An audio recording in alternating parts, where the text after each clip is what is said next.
नमस्कार दोस्तों, स्वागत है आप सभी का सौरभ स्टडी पॉइंट में। आज हम कुछ एग्जाम से रिलेटेड कुछ महत्वपूर्ण सामान्य अध्ययन के प्रश्न लेकर के आए हुए हैं जो सभी एग्जामों के लिए बहुत ही शानदार और महत्वपूर्ण रहने वाले हैं। तो दोस्तों आइए शुरू करते हैं। इसी क्रम में हम आप लोगों को बता देना चाहेंगे कि अगर आप बेहतर तैयारी करना चाहते हैं तो जुड़ जाइए हमारे चैनल सौरभ स्टडी पॉइंट के साथ में। दोस्तों अगर आप हमारे चैनल पर अभी तक सब्सक्राइब नहीं किए हैं तो हमारे चैनल को सब्सक्राइब कर लीजिए।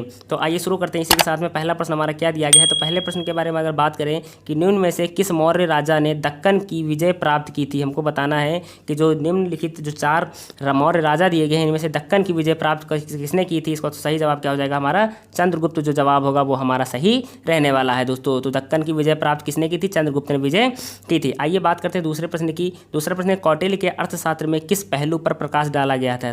तो हमको बताना है कि जो कौटिल्य के अर्थशास्त्र में किस पहलू पर प्रकाश डाला गया था। तो इसका सही जवाब हमारा क्या हो जाएगा, तो राजनीतिक नीतियां जो जवाब होगा वो हमारा सही रहने वाला है। दोस्तों तो जो हमारा जवाब है दोस्तों क्या हो जाएगा, पहला ऑप्शन ए ऑप्शन हमारा सही रहने वाला है। आइए देखते हैं दोस्तों इसी क्रम में अगला प्रश्न हमारा क्या दिया गया है। अगला प्रश्न देखिए, पाटलिपुत्र को सर्वप्रथम किस शासक ने अपनी राजधानी बनाया था। तो हमको बताना है कि जो पाटलिपुत्र के सर्वप्रथम किस शासक ने अपनी राजधानी बनाया था। तो इसका सही जवाब हमारा क्या हो जाएगा दोस्तों, इसका सही जवाब चंद्रगुप्त मौर्य जो जवाब होगा वो हमारा सही रहने वाला है। दोस्तों इस तरह के प्रश्न दोस्तों एग्जाम में बहुत बार पूछे जाते हैं। तो आप लोगों को बेहतर तैयारी करने के लिए दोस्तों जुड़ जाइए हमारे चैनल के साथ में और वीडियो पे अंत तक बने रहें, क्योंकि जितने भी क्वेश्चन कराए जा रहे हैं वो एग्जाम के पॉइंट ऑफ व्यू से बहुत ही मेन इंपॉर्टेंट प्रश्न रहने वाले हैं। आइए देखते हैं कि अगला प्रश्न हमारा क्या दिया गया। अगले प्रश्न के बारे में बात करें अगर कि निम्नलिखित में से कौन मौर्य वंश का शासक नहीं था। तो हमको बताना है कि मौर्य वंश का जो शासक था वो नहीं था चारों ऑप्शन में। तो सही जवाब हमारा क्या हो जाएगा, अजातशत्रु जो जवाब होगा वो हमारा सही रहने वाला है। दोस्तों इस तरह के प्रश्न दोस्तों एग्जाम में बहुत बार पूछे जाते हैं। तो आप लोगों को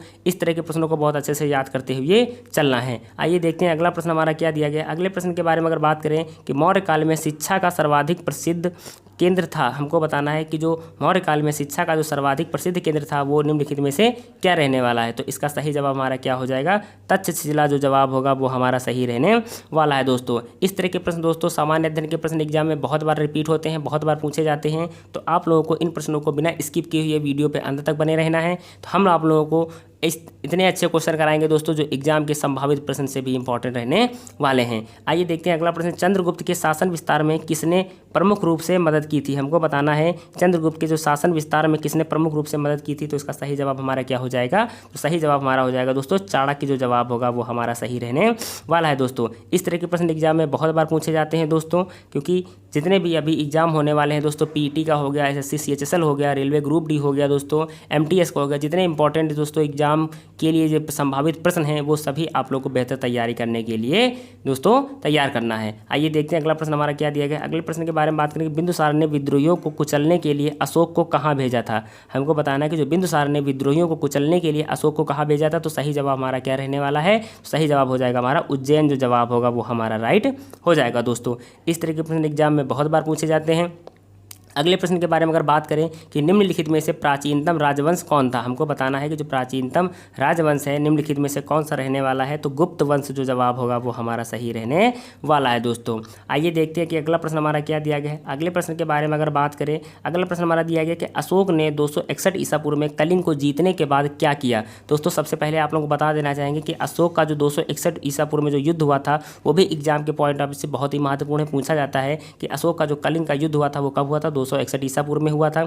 अब पूछा गया है कलिंग को जीतने के बाद क्या किया। अशोक ने दोस्तों 261 ईसा पूर्व में जो कलिंग का युद्ध हुआ था उसको जीतने के बाद क्या किया था। तो इसका सही जवाब हमारा क्या हो जाएगा, भारी रक्तपात देकर युद्ध की नीति को सदा के लिए त्याग दिया। तो सही जवाब हमारा क्या हो जाएगा दोस्तों, पहला ऑप्शन हमारा जो जवाब होगा वो सही रहने वाला है। दोस्तों तो भारी रक्तपात देखकर युद्ध की नीति को सदा के लिए ही इसने त्याग दिया था। दोस्तों इस तरह के प्रश्न एग्जाम में बहुत बार बनेंगे दोस्तों, तो आप लोगों को इन प्रश्नों को बहुत अच्छे से तैयार करते हुए चलना है। आइए देखते हैं कि अगला प्रश्न हमारा क्या दिया गया है। अगले प्रश्न के बारे में अगर बात करें कि कौटिल्य द्वारा रचित अर्थशास्त्र के कितने प्राधिकरणों में विभाजित है। तो दोस्तों बताना है कि जो कौटिल्य द्वारा रचित अर्थशास्त्र कितने प्राधिकरणों में विभाजित है। तो इसका सही जवाब क्या रहने वाला है दोस्तों, तो सही जवाब हमारा क्या हो जाएगा, जो हमारा ए ऑप्शन है दोस्तों वो सही हो जाएगा। 15 जो दोस्तों अधिकरणों में से कितने हैं, 15 अधिकरण हैं जो हमारा जवाब सही रहने वाला है। दोस्तों इस तरह के के प्रश्न एग्जाम में बहुत बार पूछे जाते हैं दोस्तों। और आप लोगों को बता देना चाहेंगे कि दोस्तों कि अगर आप हमारे चैनल पर अभी तक नए हैं तो हमारे चैनल को सब्सक्राइब कर लें, क्योंकि इस तरह के प्रश्न दोस्तों एग्जाम में बहुत बार पूछे जाते हैं और हम आप लोगों को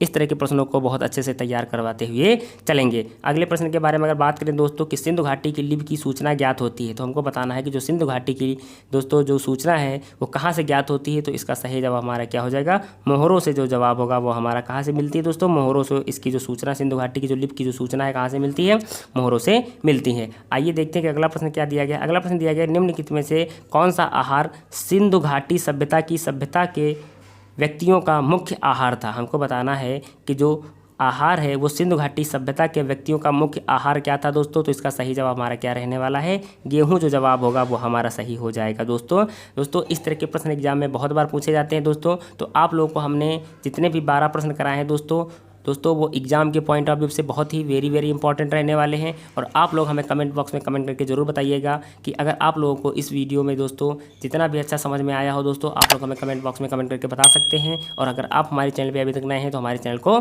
सब्सक्राइब कर लीजिए दोस्तों।